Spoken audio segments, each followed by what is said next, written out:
Well, welcome to week 11 for my world civilization class.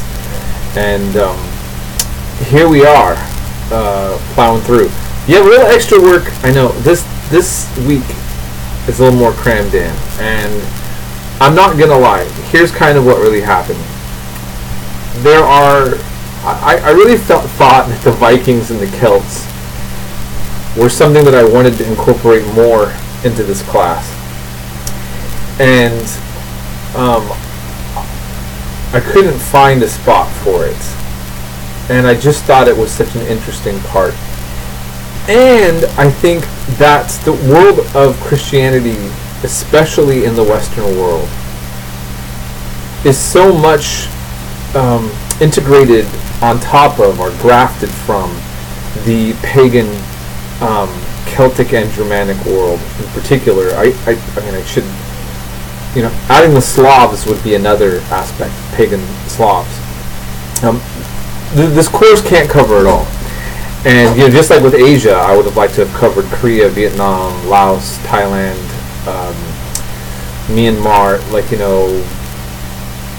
there's obviously just holes and gaps due to time constraints. And again, partly of why I incorporated this is because this is what I know. I would incorporate, in any case, I've been doing a lot more research lately on Scandinavia and Germanic tribes and the Celts. I'm certainly not an expert, but again, I think it's it's appropriately placed. It's just that it's a lot of information to then add into this week. But I feel like you will be rewarded for it. Okay. I want, what I also want to say is this, is that when you look at the church history that I teach, and I do mention this partly in my lectures, you're getting exposure to what most of us who grew up in the Christian world never were aware of, right? And this is very natural, right? When you grow up in something, you live it. When you're living in a culture, you don't always go back and try to think about the origins of every meaningful thing or what it means, right? But then when you get a background, it makes it more interesting, right? I'm actually studying Old Norse right now, and it was pointing out that we share about 900 Norse words. The word law, eggs, husband comes from Old Norse. Husband actually means husbandi.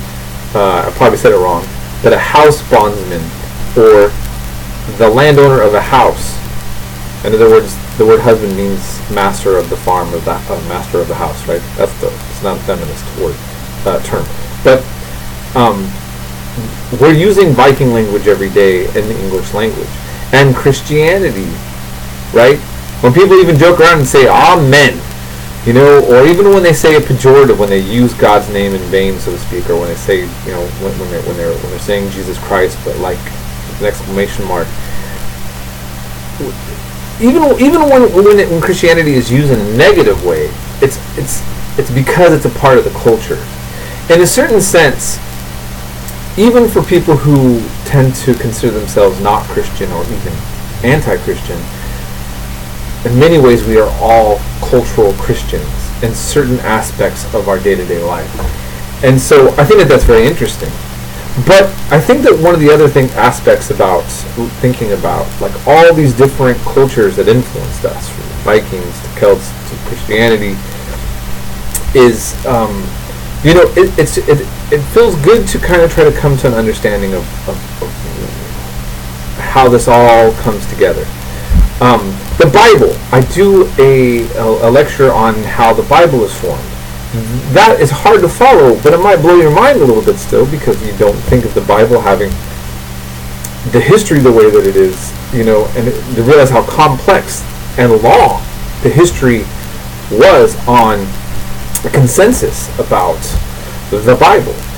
And these church councils that I bogged you down with, they might really just seem like, why did you even go there? But this is what these councils shaped the direction of so many things that took place in the Western world of Christianity and between the Eastern world, and then eventually leads up to the splits between the two.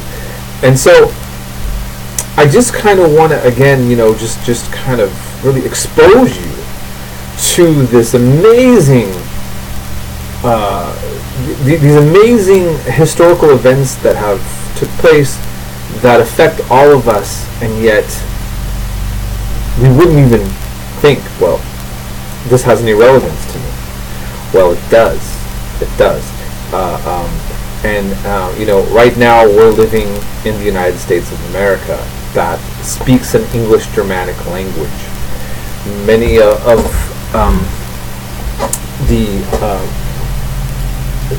this was colonized primarily through the power of the British Empire, but also by a large amount of Germanic speakers, as in people from Germany, actually, and of Celtic backgrounds, and of primarily of Christianity.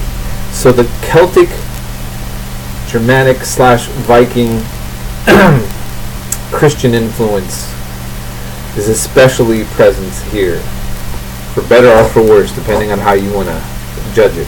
And so, I hope that you really kind of absorb what you're learning.